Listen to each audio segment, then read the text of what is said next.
to episode number 6 of your Professional Yappers podcast. Ladies and gentlemen, I am one of your hosts, Davion, joined by BWO Show Up Ronnie and Raheem Heems.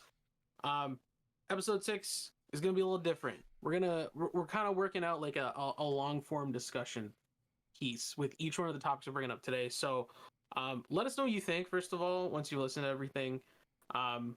We want to see how this works out, just to try to engage you guys a bit more. So we're just going to get right into it. So the first topic that we're actually talking about today is the mid-season review for the NBA. We're at the mid-season point. Trade deadline's over. All-Star game's over. There are some teams that are doing what we expected them to do. There are some teams that are underachieving. There's probably some surprise teams out there. So I'm going to let my two basketball friends, basketball lifers, handle this discussion. So go ahead. Your two ethical hoopers minus Raheem. I'm the only one that brings ethical hoops. I don't listen. A certification PhD in ethical hoops. I can tell you just based on this conversation we're about to have, you don't ethically hoop. But with that being said, let's talk about what's happening in the NBA. It's the mid-season point, and yeah, what Davion said, trade deadline has passed us. The All-Star game was such a bust, but that's passed us as well. And now it's like teams will get into the playoff mode, so they're going to start looking at the buyout market. They're going to start looking at what can they do with their roster and what needs to be changed and what needs to happen for April. So let's start with the Eastern Conference. Let's talk about some of the surprises that we have in the standings. I don't know if you have the standings in front of you, but one of the biggest surprises to me is that the Knicks are playing as well as they're playing. I wouldn't say that's a surprise. I think going into the season, or like the first couple months of the season, you could really tell that they were, Jalen Brunson was really pulling together the team. I'm surprised at how well Julius Randle is playing, because he usually sucks. Yes, absolutely. Like horrible. Like, I know he does better in regular season than in the playoffs, but he started off the year extremely rough. I wanted him bleeped. And it's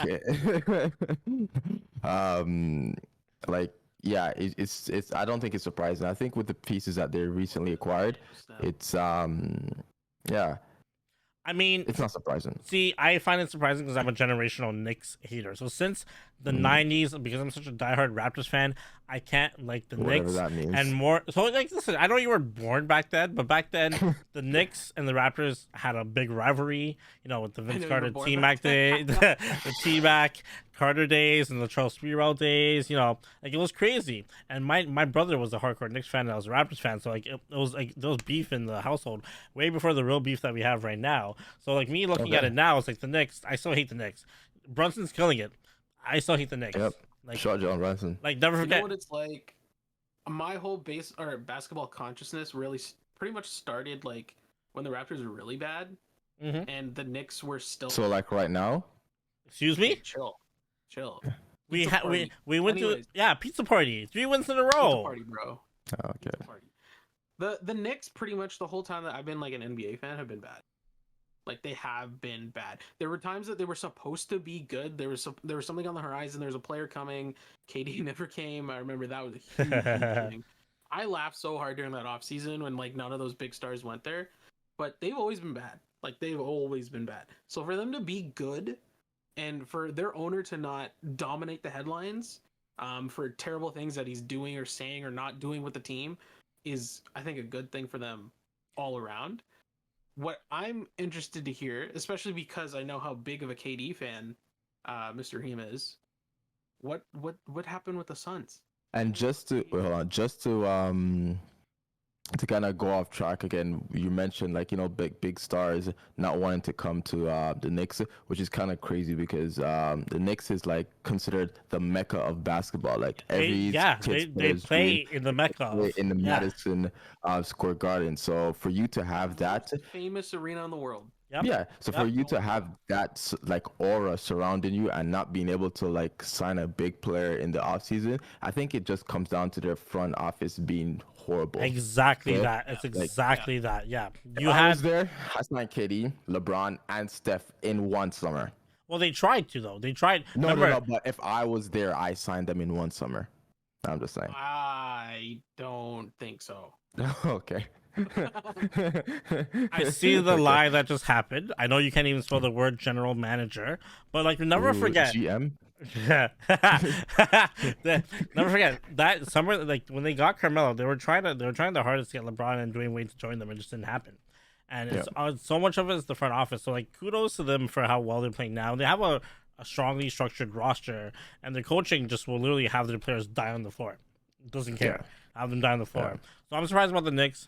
I'm surprised about the Cavs, like in a good way per se, I guess. Like throughout the season, I see the Cavs playing. I never really thought about what their record was. All I'm thinking was, haha, LeBron left you guys. You guys suck.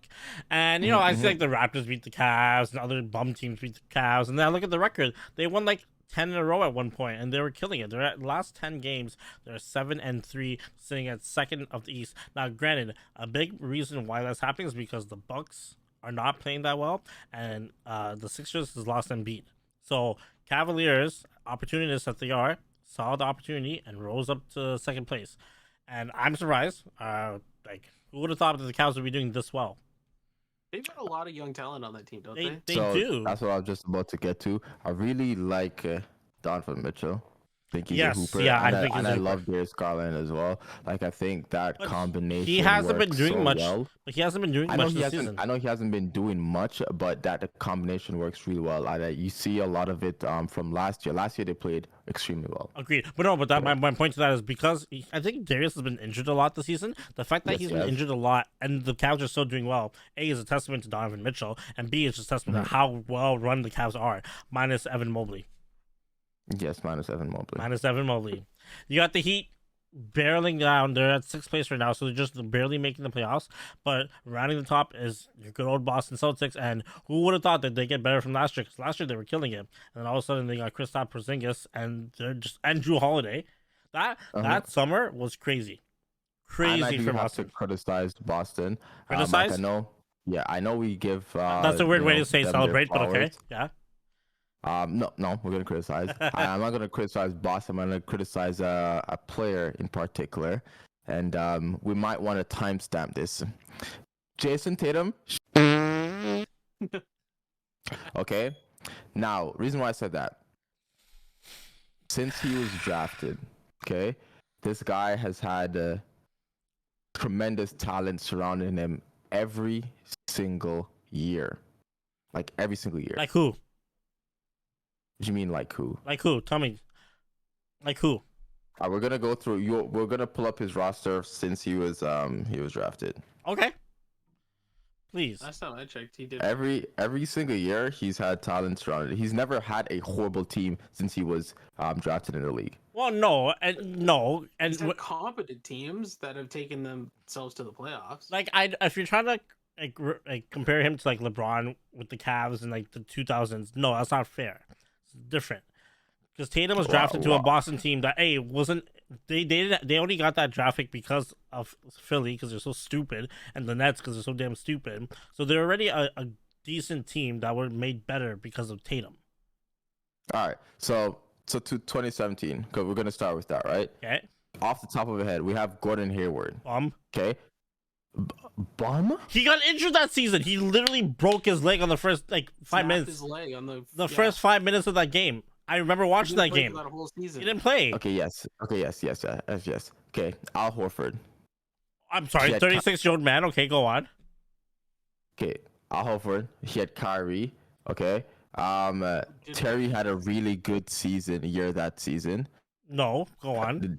That's what yes, we call him Scary Terry in the playoffs. That happened. Do you know why? Do you know why that happened? Why did that happen? Because Kyrie got injured before the playoffs could start, so he didn't get to do the whole playoff run. And that's when Tatum blew up. No, listen. We're not gonna give Jason Tatum a pass for anything. Like legit, like he won't get a pass for anything. I think that with the players that he has surrounding him every single year, he has not. He is the guy, and they surround players around him for a reason. He's a guy. I want you to pull up his last game stats. I think he had like 7 points. He shot horrible, and they still won by like 30 or some shit like that. Like it was something stupid. So February 24th, he played the Knicks, and he had 19 points. He shot 7 for 15. Let me put it up. And then against the Bulls, he dropped 25 points.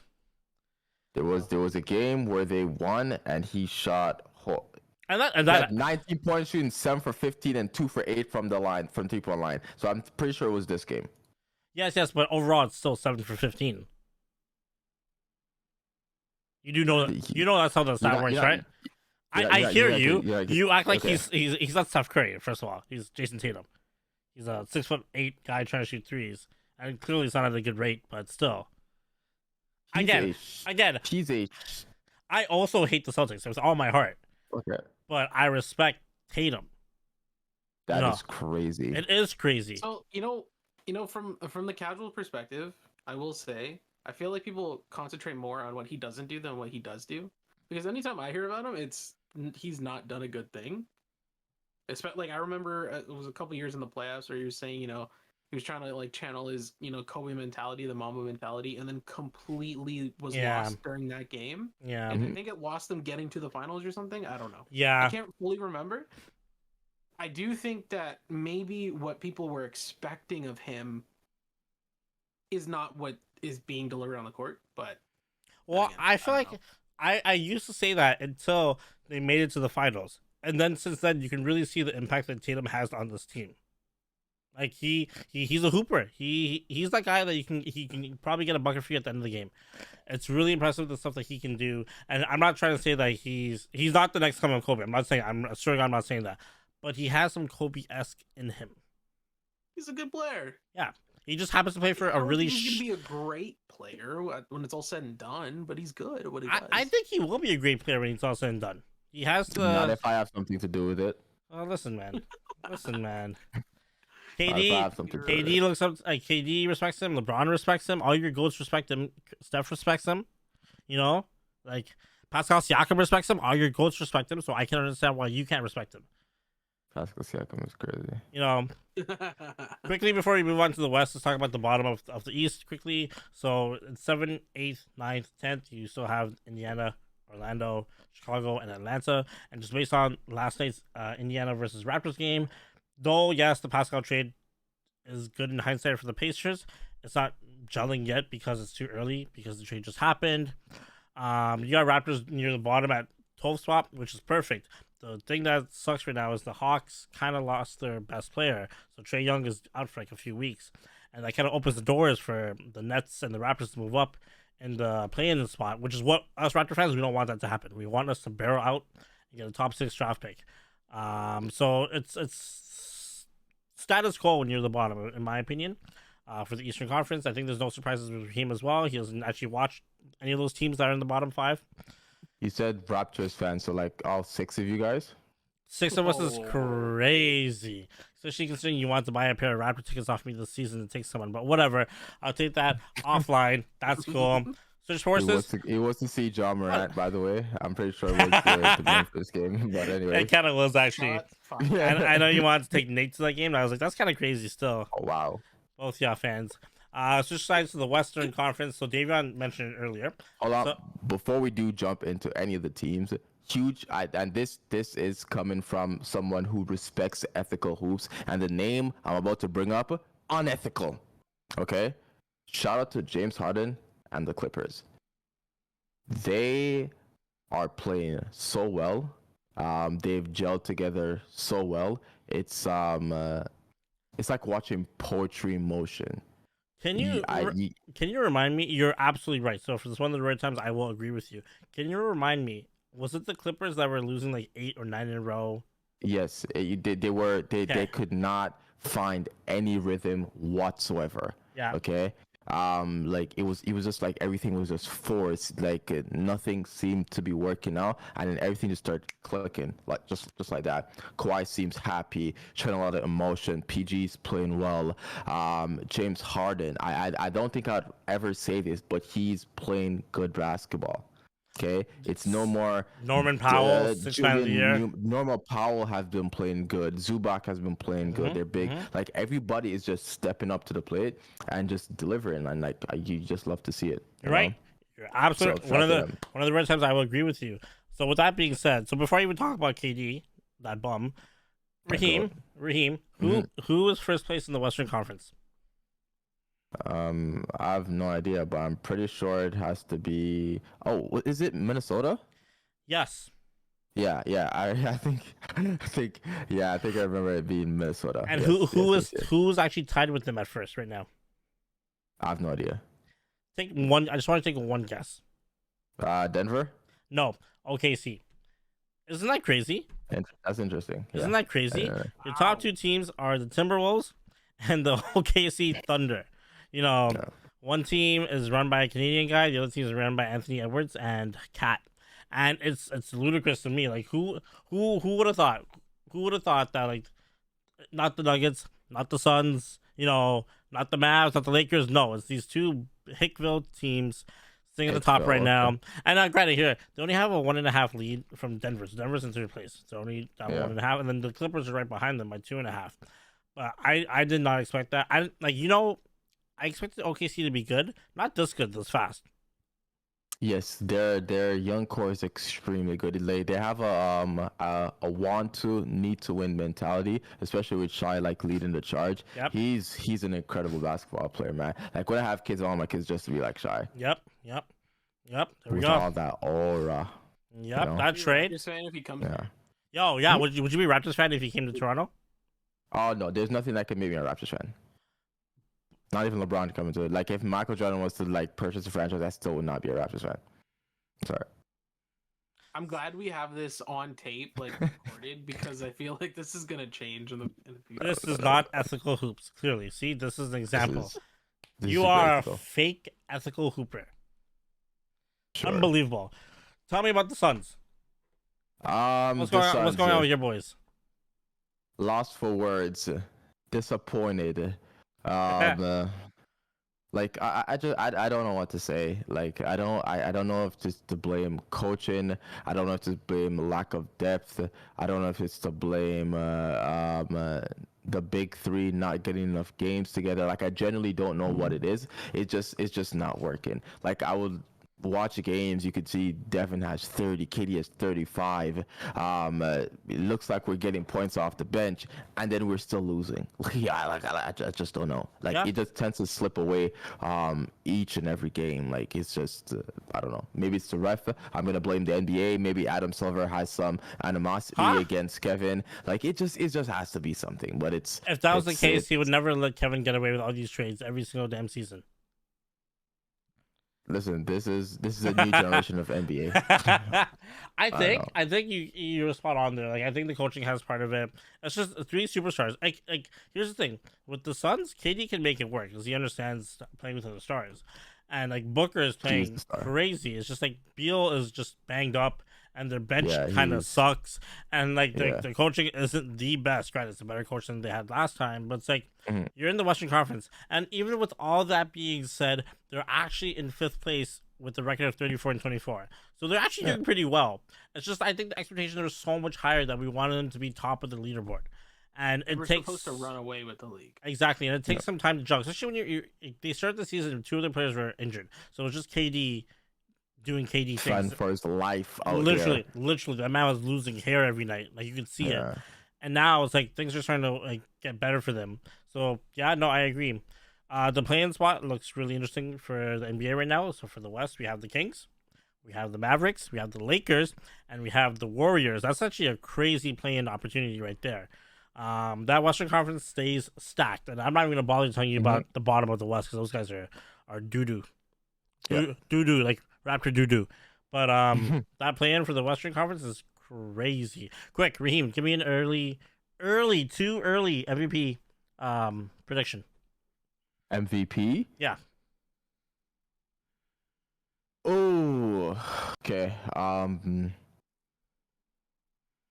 gonna go with Luka, even though I'm pretty sure I don't know why he won't win it, but he just won't win it. But I'm gonna go with Luka, or gonna probably end up being with my guy Jokic. Those two. I'm gonna go with those two. Nobody from the East. I'm good. What do you think, Davion? He thinks what I think. That's not how this works. I think he's not our other friend. Okay. whatever. It's ignored. Nikola does have probably a pretty good chance of winning it as long as he reaches. There's like he'll reach the 60 game thing, right? Oh Yes. yeah. Yes. He plays every single game. What he does, what I've seen him do on the court over the last few seasons, has just been insane. So, yeah, way too early. I think I'd pick him. So I have two names for you. So first one is Shea Gilgeous. Hell no. No. Okay. No. As much as no, just no. You have to be a little bit realistic. Second name. Not in my NBA. Second name. Not your NBA. Second name. Jason Tatum. Y'all gentlemen have a good day. Oh man, that's too funny. Just have to reinvite him now. An idiot. God damn it. Just to quickly press on that Tatum statement, if he wins the MVP, the game that I love, the game that I cherish is cooked. It's finished. There's no coming back.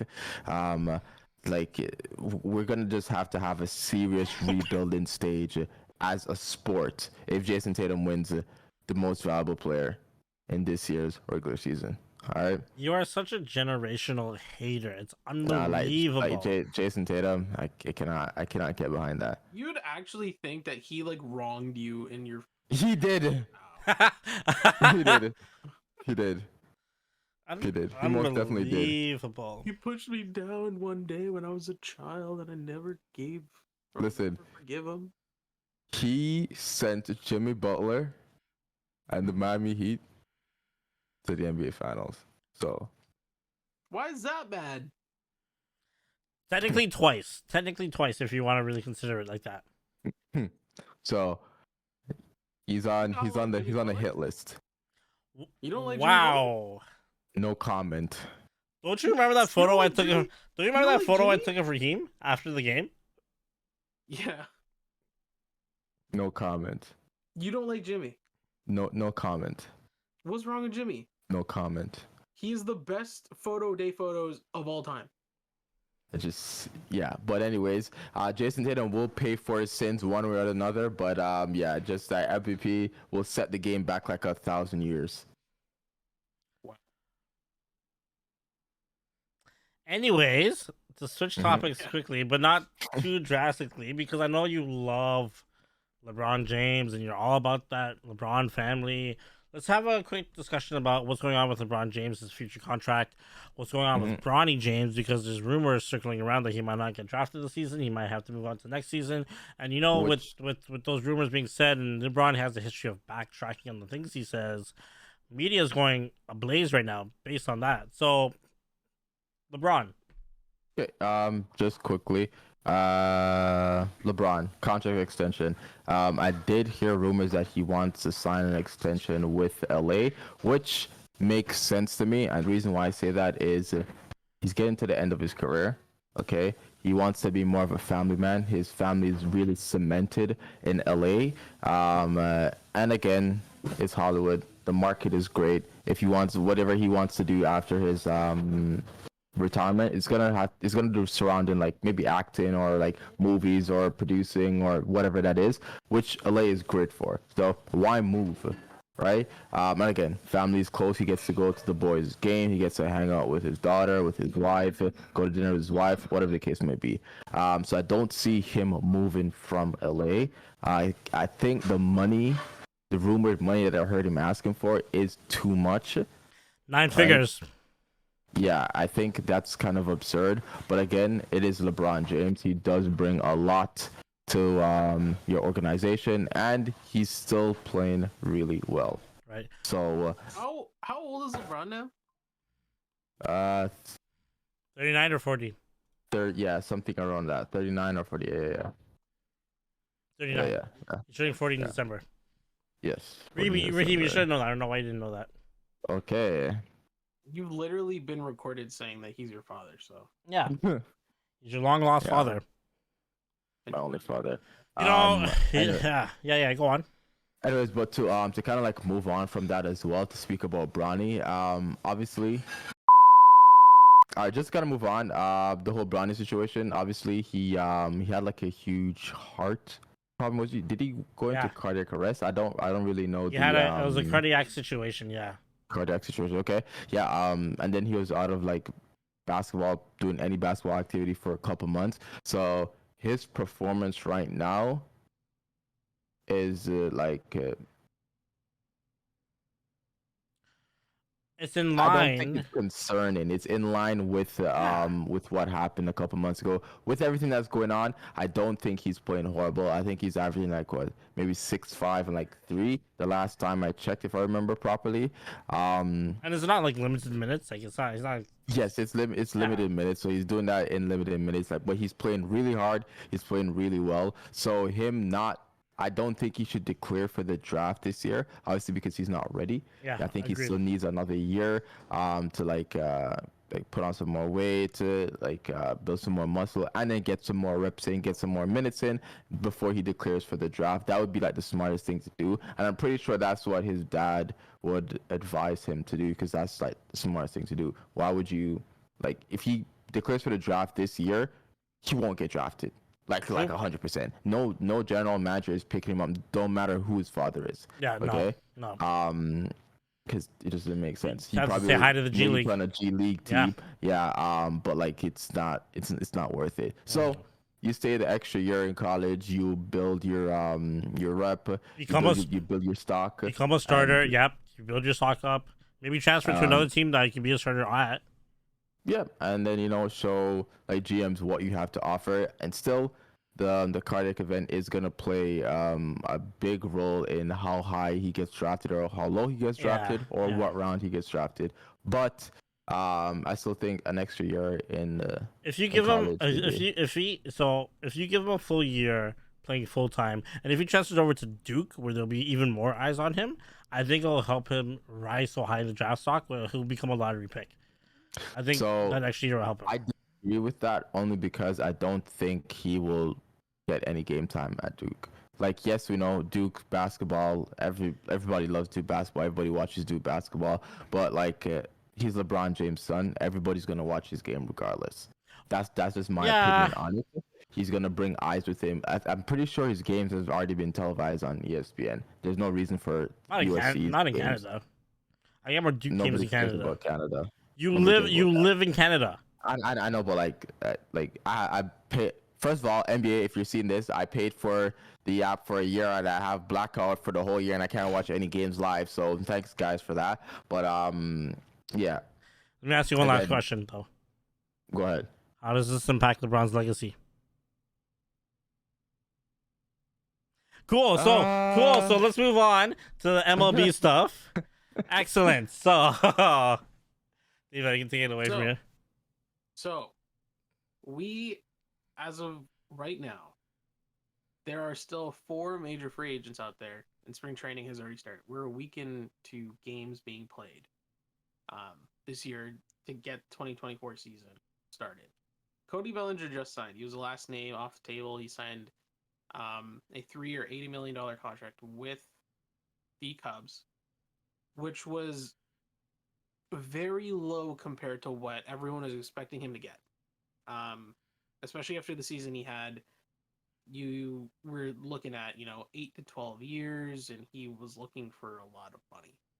And he's getting a lot of money, but on a short-term basis. So that was interesting. The 4 other players that are still out there, I'm just looking at my other screen, reading it off. So it's JD Martinez, Blake Snell, Jordan Montgomery, and Matt Chapman. Wait, quick question. Yeah. Would Babe Ruth still be considered a free agent? No, he retired. Okay. He's also dead. Oh. In case you didn't know that, if you forgot that part. No, I knew, but I just have to make sure the audience. I know you said I know you told us that you saw him last week at the bus stop. I thought it was weird. No, I told you that I played with him. Oh. Yeah. How old are you again? I was there when he pointed into the stand before he hit the homer. I was there. So what team did he do that against? Hold on, my grandma's calling me. Anyways, I literally said the team a second ago, the Chicago Cubs, and it was in like Game 6 of the World Series. Anyways, the one thing that all those players have in common is that Scott Boras is their Agent. agent. I think that Scott Boras is being played this offseason. By like the teams, like yes. so for reference for you, Raheem, so Scott Boras is very similar to Rich Paul. Yeah. Well, he's known. Yeah, so I kind of got it when he said like all 5 agents were signed under him. Yeah. That's the first person I thought about. I was like, oh, Yeah, Clutch Sports, that's fair. Ball. Mega agent of Major League Baseball. You'll get like Matt Chapman, you'll get his stars like max money. Yeah, I will. How do I reach out to him? You can't. Matt Chapman fired his previous agent midway through the season last year to join the Boras Corp. This is the first time I think we've ever seen anything like this happen, though, because Scott Boras always gets his clients their money. And early, too. Ryu, yes. You got Ryu signed to us for a big money deal. I think he was like A-Rod's agent. I think he was tied to a lot of people. Juan Soto, right? He is tied to Juan Soto, yeah. Yeah. And Juan Solo. Okay. Yeah. Juan Soto is adamant about going to free agency. He does not want to sign an extension with any team that he's ever been on. The only one that he actually considered is Washington because he was there for a long time. And a long time for him because it was only like 3 years. Yeah. But this is unprecedented. We've never seen this before because Boras clients get their money, and none of them are getting their money. And apparently, like, if you look at a player like Matt Chapman, he was on the Toronto Blue Jays last year. They tendered him a qualifying offer. So essentially what that means is that if he signs elsewhere, the Blue Jays will get a compensatory pick in next year's draft within the first round. So it'll be after the first 30 teams select. What that does is there's a lot of good baseball players that are drafted there from like the first to the third rounds. There's good baseball players drafted there. Teams don't want to give up that pick. So teams are staying away from these players. Some of them. Shohei Ohtani, you have to sign. Yeah. Shout out LA. Right? But everybody else, Chicago offered Cody a qualifying offer. Chicago's where he went back because nobody else wanted to lose that pick. And especially with the money that they're asking for. The questions I have around this is, have we seen this before? Have we seen a precedent like this before set where the super agent doesn't get what they want? Because I've never seen this before in baseball. And the only time I've ever seen it is when the owners literally colluded to not sign players to lower their value. And I don't think that's what's happening here. I don't think that'd be happening with these 4 players either. That's just weird. Yeah. What I think is that teams are just smarter. And I don't think we've ever seen teams get this smart before. Like Blake Snell won the Cy Young last year. He was the best pitcher in the National League last year. That's what that award means. He doesn't have a team yet. Yeah. Make that make sense. Like, he's the pitching MVP, and he doesn't have a team yet. And pitchers need spring training. He was on the Padres last year, right? Yeah. Granted. And the Padres didn't do that well last year, right? They didn't even make the playoffs. So granted, like he won the MVP for pitching to the Cy Young on a crap team. So it was, essentially, not really, but in layman's terms, he kind of put empty stats up. Yes. See, that's the thing. And if you look at the advanced stats on these players, even not so much advanced, but you look at you go in depth into their numbers. Blake Snell was great when he was on the diamond, but when he was bad, he was bad. Like, he would walk 6, he would give up runs. Like, it's kind of astonishing how his numbers ended up being the way they were, because like he couldn't pitch past the 5th inning a lot of the time. So that one makes sense to me. Jordan Montgomery makes no sense to me because he is a cheaper option of Blake Snell. He pitched in the playoffs. He pretty much he was part of the reason why Texas won the World Series. There's probably the 3 players that you can count as to why they won the World Series, and he's one of them. He's not that expensive. He's a veteran. He'll fit into any rotation out there. I don't get why he's not signed. How much is he going for on the market right now? I mean, he'd probably sign for $20 million based on what he did in the playoffs. $20 million a year. I wonder if it's something related to do with the agent itself, or so Boras. Like, because this doesn't make sense though. Like, these are like high caliber players And yeah, they're asking for a lot, but like there's still negotiations that can be made at the table. There's still teams that want to spend money, and there's still teams that have holes that these players can fill. And we're at the point where like spring training's on. Like there's games going on right now. Yeah, exactly. And the puzzling thing about these two pitchers is that you would expect them to sign because they need to get their innings in. They need to build up again. They're starting pitchers. They're looking to pitch at least 200 innings. Yep. They're not afforded that opportunity because they don't have a team to play on. I'm really surprised that JD Martinez is not, because he's a legitimate power threat in any diamond that he plays in. He had a really good season last year, and he turned down an offer from the San Francisco Giants for $14 million a year. Not because the money wasn't right, because he quote unquote did not want to go there. Wow. Okay. His only offer, as far as we know, and he did not want to go. That's the other thing. These players don't have offers on the table, which is I can't fathom it. There's rumors that Snell does, but then there have been counter rumors from reputable New York reporters saying there's no offer on the table. Jordan Montgomery apparently had a call on the first day of spring training with Alex Cora of the Red Sox. So if he had no offer, he still apparently doesn't have an offer on the table. That's insane. Matt Chapman's market, this made me laugh. His market was the Seattle Mariners, but they asked him to lower his price significantly. Oh my god! So he's probably looking at 20 to 25 million a year, and they're probably like, we could do 10. Come back to the Jays.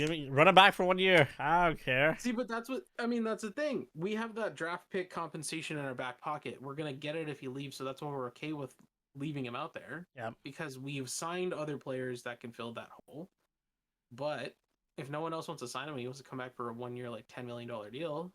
Why not? I don't see why you don't do it. Yeah, why not? You cut him if he's really bad. Like, that's what you do. Yeah. Or you trade him. Someone will pick him up on a trade. On expiring, yeah. On a 1 year contract, absolutely. The Cody Bellinger signing was a little surprising because his market was apparently massive. He should have came to Toronto. That hurt my heart. Well, I would have liked it, but you look at he's the guy that his baseball reference numbers are good. His advanced numbers suck. Yeah, they're bad.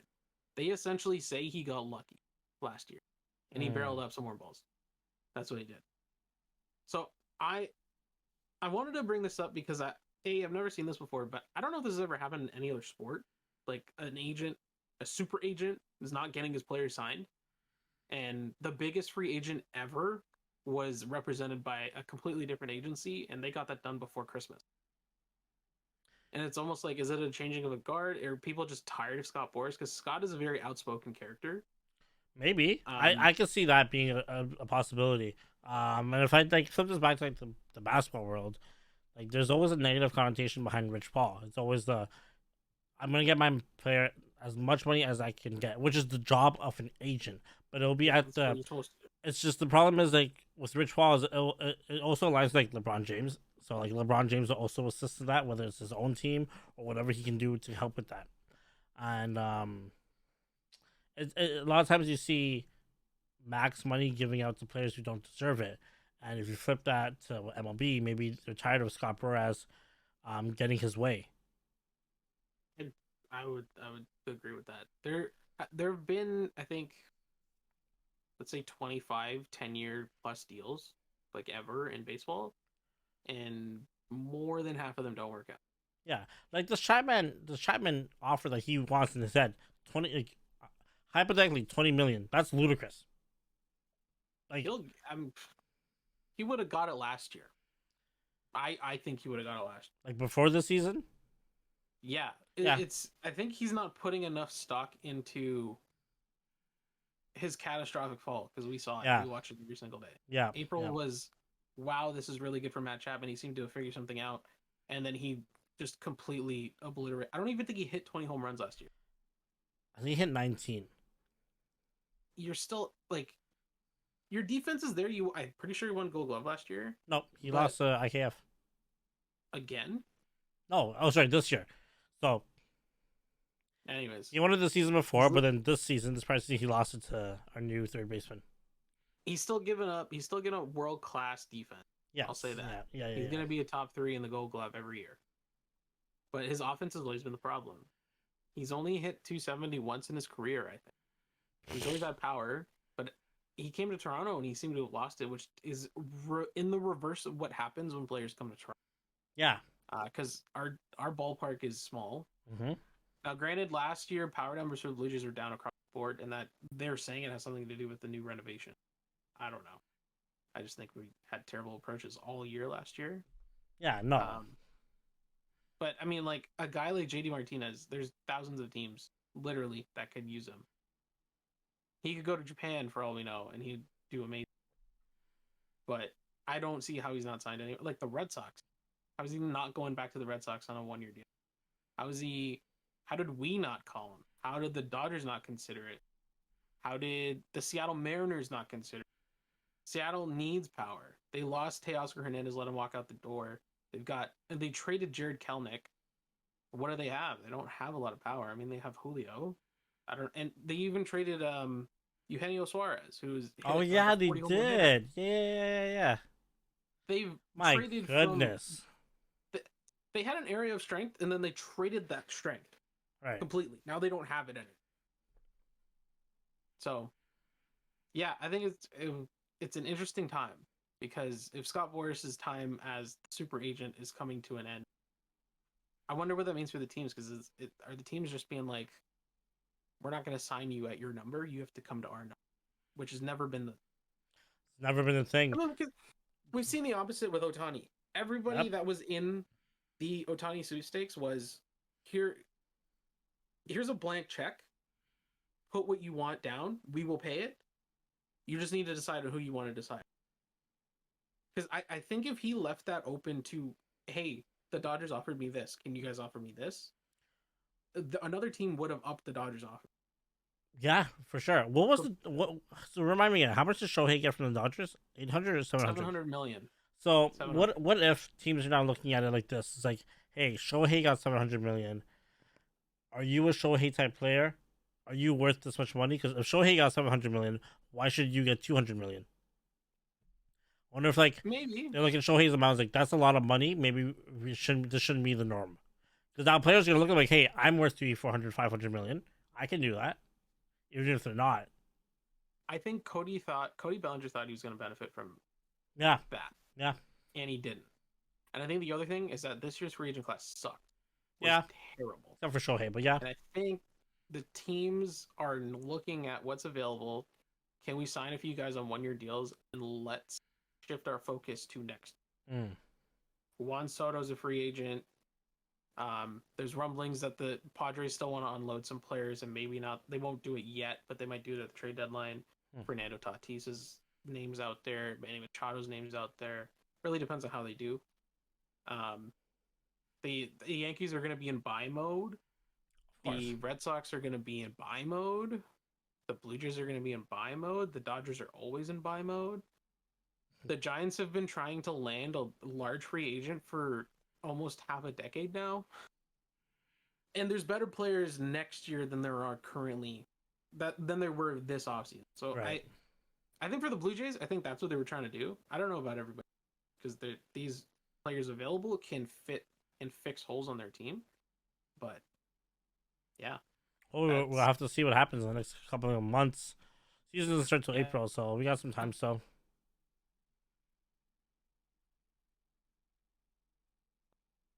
I mean, I get he's a controversial figure, but he could help every single major league team, and he wants to play for the minimum. I would put him on the worst possible team and see what happens. Honestly, I would. So you cut out a little bit earlier. Who are you talking about? Trevor Bauer. Yep. Bring him back, baby. Bring him back. He's been cleared of all the charges. I get he's a controversial figure. Yeah. But put him on a team that no one's gonna care about. Put him on Oakland. Put him on Toronto. Put him on Oakland. Toronto would just absolutely run that man out of the city. That's true. After the Roberto Osuna stuff, he never. But put him on Oakland. I'm not saying I want him here either. Put him on Miami. Put him on Oakland. Yeah. All those no-name teams, that have no fans. Put them on Pittsburgh. Pittsburgh needs pitching, but True. anyways, baseball's back. I'm excited. Ohtani hit a home run today. That's why I'm hitting that. Gross. I'm trying to. I read an article today about Ohtani. I'm just trying to move on past he was coming to the Blue Jays thing because it makes me sad. It is what it is. He's on the Dodgers for the next 10 years. He's never coming here. But let's move on to the next topic. So quickly for the last topic, we are just under 36 days away from WrestleMania 40 for all my WWE nerds, and I cannot be more excited for what is ahead of us in Philadelphia. I know Davion's super excited as well. And you know who's super duper excited is Raheem. Look at his face right now, dog. Look at him. Look at him. He's been. Listen, I was supposed to go on the trip with you guys, but Ronnie, he declined. Okay, he declined. I wanted to go see Cody and What's Cody's last name? Zeller. Yeah. Yeah, eh? Cody Zeller. Wow. And now's a good time for Raheem's outro. Boom. All right. Thank you guys for watching today's episode. If you guys enjoyed, make sure to hit that subscribe button, drop a like.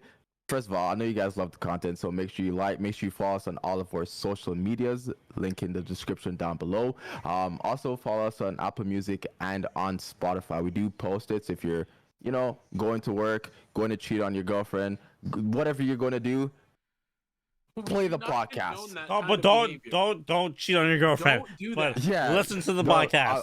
Obviously not, right? But in any case that you do, play the podcast on the way there. Get you pumped. All right.